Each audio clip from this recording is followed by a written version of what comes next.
Both of you saying, well, Captain Jack is back. Johnny Depp sailing into theaters this month. And what they say is the final installment. It's sure to be one of the biggest summer movies of all time, Pirates of the Caribbean at World's End. But before we say goodbye, if we're saying goodbye to that eccentric crew, GMA weekend anchor Bill Weir sat down with the man who brought us Captain Jack, Johnny Depp. Hey, Bill. Hello, Diane. Good day for windsurfing here on the Thames. Greetings from London. And yes, I actually sat down with John a couple of times yesterday to talk about the amazing fact that what started as sort of a sketchy premise, a movie based on a theme park ride, has turned out to be a monster franchise, thanks in large part to his interpretation of that certain character, Captain Jack. I always knew you were a good man. When last we left Captain Jack Sparrow, the romantically ambiguous pirate laid a rather unambiguous smooch on Keira Knightley and was promptly eaten by a giant squid. Hello, Beastie. You know, naturally, what happens in life. When you go into the mouth of something, you must come out of the other end. It's a metaphor. Yeah. Interesting symbolism, for if there is one guy who has emerged from the Hollywood monster relatively unscathed, it is Johnny Depp. It's been nearly 20 years since he fled 21 Jump Street, deliberately shunning pin-up leading manhood to play some of the most eclectic characters in film. Sophisticated choices for a guy who dropped out of high school not to act, all right, everybody, but to play guitar and sell ballpoint pens over the phone between gigs. That's what I did, yeah. That's what I did for a living, yeah. Oh, it was horrific. Saying, how do you do? My name is such and such. How are you doing out there?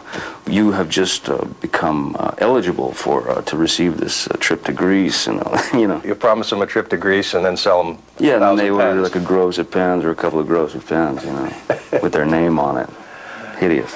He did date a few starlets through the early years and trashed a few hotel rooms, but after settling down with French actress Vanessa Paradis, he mellowed, became a father, and his work actually got more playful. He reinvented Willy Wonka and earned Oscar nominations by playing the creator of Peter Pan. You wounded Peter. And creating a pirate that is equal parts Keith Richards and Pepe Le Pew. You stole my boat. That interpretation is now the center of a multi-billion-dollar franchise, which culminates at World's End in a high-seas battle royale.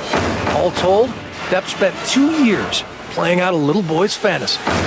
You've probably figured out a way in your career to inoculate yourself from a midlife crisis. I might have gone through a midlife crisis when I was a teenager, though, You never know.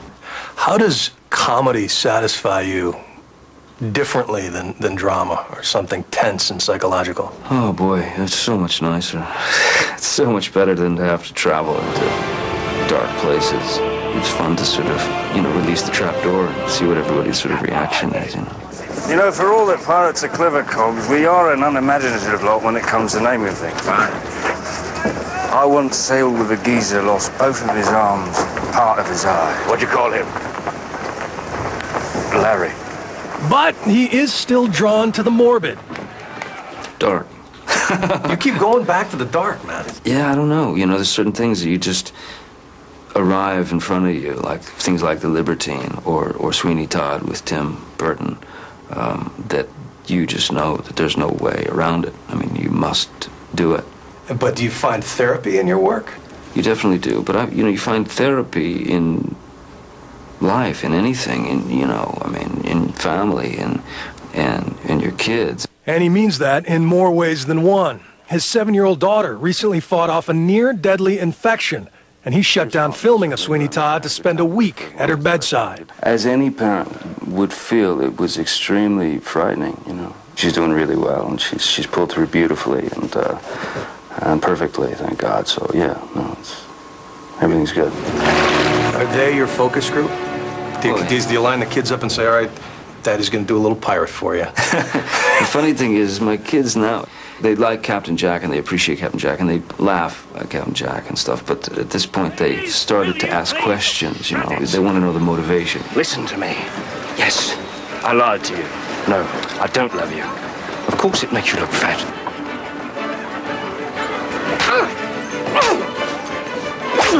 Okay, Dad. Yeah. All right. Yeah. It was funny, but why would he do that if he knows that this is going to happen down the line? You know. So I find myself having to explain my character's motivation to my kids. You know. Daddy, the squid is a metaphor for what? Yeah. Exactly.